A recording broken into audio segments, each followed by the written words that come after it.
2024 시즌 이글스는 슈퍼볼 우승에 성공하며 7년 만에 다시 한번 정상에 오릅니다.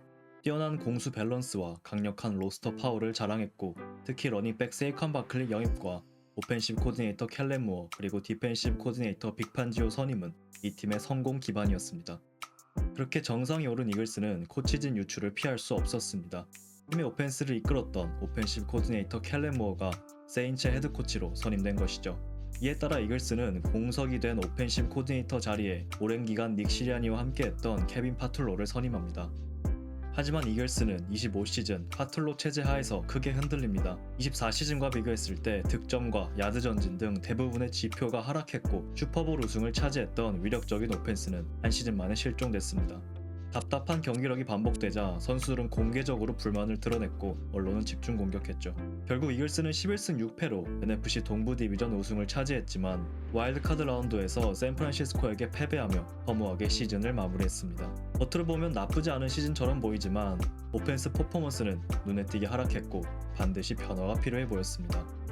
그렇게 이글스는 시즌 종료 직후 케빈 파툴로를 해고하고 패커스의 쿼터백 코치였던 션 매니언을 오펜시브 코디네이터로 선임했죠.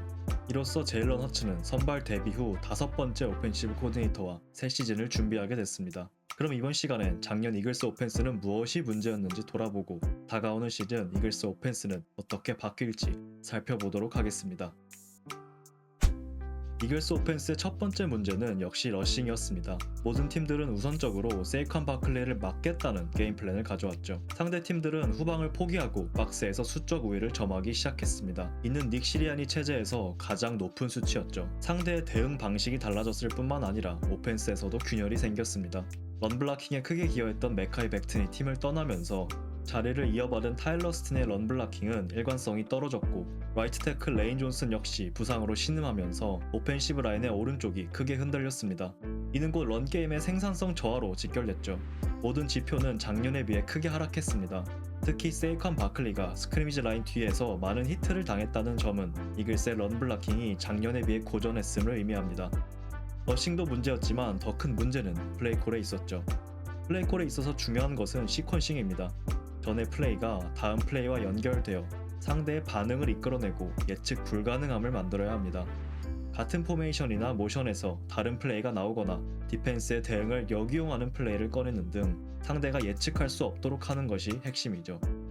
하지만 파톨로는 런과 패스를 그저 나열하는 데 그쳤고, 따라서 디펜스는 상황과 포메이션만으로도 플레이를 쉽게 예측할 수 있었습니다. 특히 패스 플레이에서 파툴로는 허츠를 샷건에 두고 리시버들을 넓게 흩뿌리는 것을 선호했습니다. AJ 브라운과 드본타 스미스, 댈러스 고도트 등 뛰어난 재능들에게 넓은 공간을 만들어주고 그저 선수들이 매치업에서 이기길 바라는 오펜스를 펼쳤죠. 이를 잘 보여주는 드라이브입니다. 이글스가 31대 23으로 앞서고 있는 4쿼터 12분 상황, 퍼스트 다운에서 이글스는 패스 플레이를 준비합니다. 하지만 그 어떤 라우트 조합도 없이 4명이 직선적인 라우트를 뛰죠. 스냅워츠는 10야드 컬라우트를 뛰는 브라운에게 공을 던지지만 결국 실패합니다. 이어지는 세컨 앤 10, 이글스는 이번에도 샷건에서 드랍백 패싱 게임을 준비합니다. 허츠는 슬롯에서 5야드 히치 라우트를 뛰는 브라운에게 다시 한번 패스하지만 디펜스가 빠르게 반응하며 인터셉션이 될 뻔하죠. 그리고 이어지는 서드 앤 10, 명확하게 패싱 다운이 됐고 디펜스는 블리츠 룩을 보여줍니다. 오펜스는 빠르게 공을 뿌려야 하는 상황. 허츠는 이번에도 왼쪽에 브라운을 선택하고 스냅프 브라운은 10야드 컬라우트를 뛰지만 디펜스는 이미 알고 있었죠. 3개의 플레이는 단순 예시지만 꽤나 많은 것들을 보여줍니다. 팀 내 최고의 리시버는 계속 같은 라우트만 반복하고 있고, 허츠는 계속 포켓 패서처럼 플레이하도록 강요받고 있습니다. 심지어 플레이들 사이에 연계될 만한 포인트나 라우트들 간의 조합은 전혀 없었죠. 단순한 형태의 플레이가 반복될 뿐이었습니다.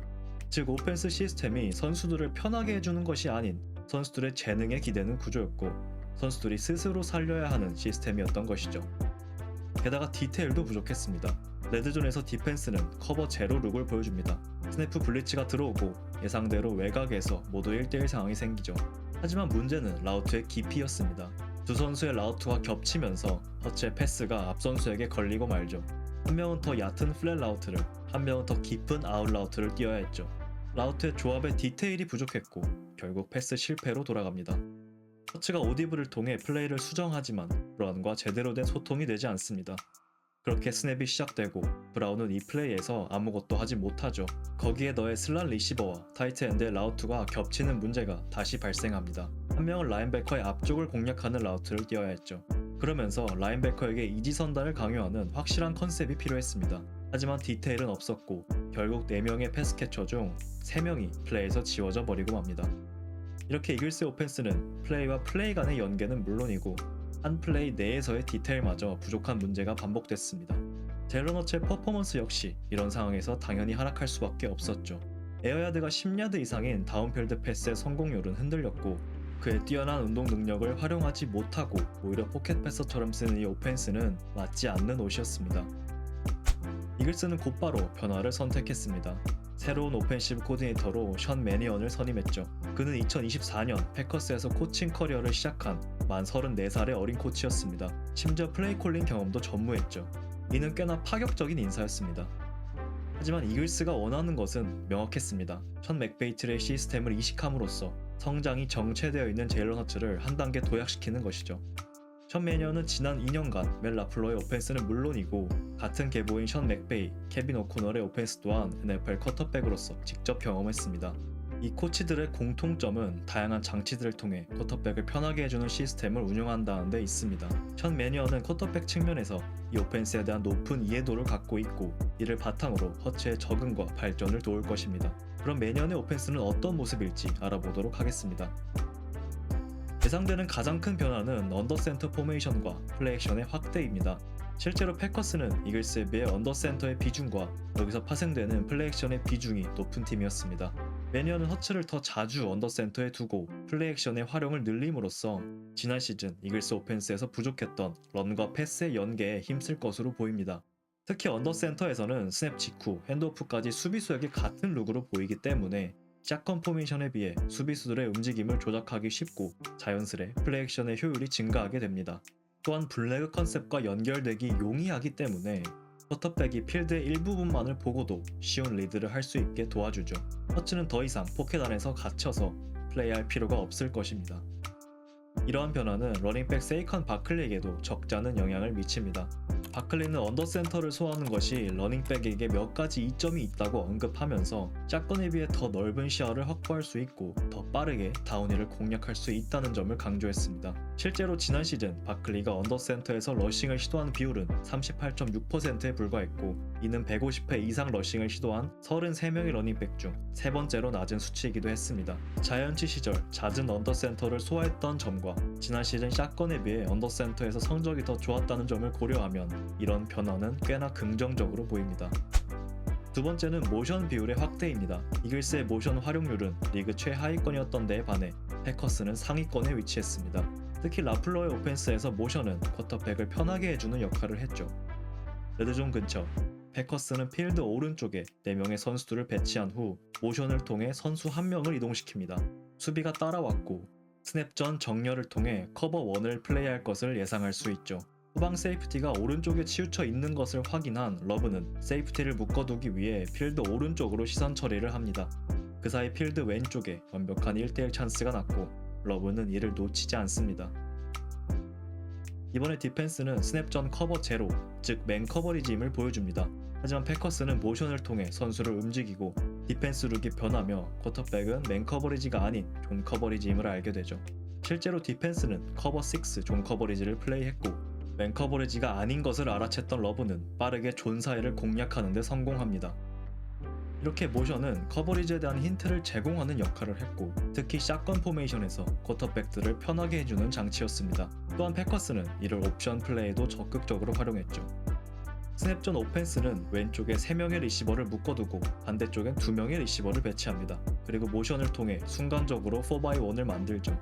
쿼터백은 스냅에 대한 반응을 보고 필드 왼쪽에 스크린 패스를 선택하거나 오른쪽에 1대1을 선택하면 되는 상황입니다. 러브는 왼쪽에 스크린 패스를 선택하고 결국 터치다운에 성공하죠. 쿼터백에겐 너무 쉬운 옵션 플레이였습니다. 다음 플레이도 유사합니다. 백필드에 있던 리시버를 모션시키고 쿼터백은 수비를 읽어 러닝백에게 공을 건네거나 모션하는 리시버에게 스크린 패스를 던지면 되는 플레이죠. 러브는 엣지가 러닝백을 따라오자 그대로 스크린 패스를 선택했고 이 플레이는 터치다운으로 연결됩니다. 패커스는 옵션 플레이에 모션을 자주 연계했고, 이런 옵션 플레이는 쿼터백의 리드를 편하게 해주는 또 다른 장치였습니다. 션 매니어는 언더센터 포메이션과 플레이 액션, 모션의 확대를 통해 지난 시즌 부족했던 런과 패스의 연계성을 확보하고 허츠의 프로그레션 약점을 가려주기 위한 오펜스를 펼칠 것으로 보입니다. 선수단에도 몇 가지 변화가 있었습니다. 4년간 1번 리시버로 활약한 AJ 브라운을 뉴잉글랜드 패트리어츠로 트레이드했고, 그 빈자리는 패커스의 돈타비온 윅스와 칩스의 할리우드 브라운, 1, 2라운드 루키 메카이 레몬과 일라이 스토어스 등이 메꿀 예정이죠. 관건은 결국 드본타 스미스가 1번 리시버 롤에 걸맞는 활약을 해줄 수 있느냐, 루키 리시버 메카이 레몬이 프로 레벨에 연착륙할 수 있느냐가 중요할 것입니다. 2026 시즌 이글스는 다시 한번 오펜스에서 변화를 시도했습니다. 그리고 이 선택은 제일런 허츠를 한 단계 스텝업 시키기 위함으로 보이죠. 이글스는 여전히 강력한 런게임과 오펜시브 라인, 그리고 디펜스를 갖추고 있습니다. 지난 시즌 무너졌던 오펜스 퍼포먼스를 회복한다면 이글스는 여전히 슈퍼볼 컨텐더가 될 수 있는 팀이죠. 과연 션 매니언과 제일런 허츠는 이글스를 다시 한번 슈퍼볼로 이끌 수 있을까요? 함께 지켜보시죠. 시청해주셔서 감사합니다.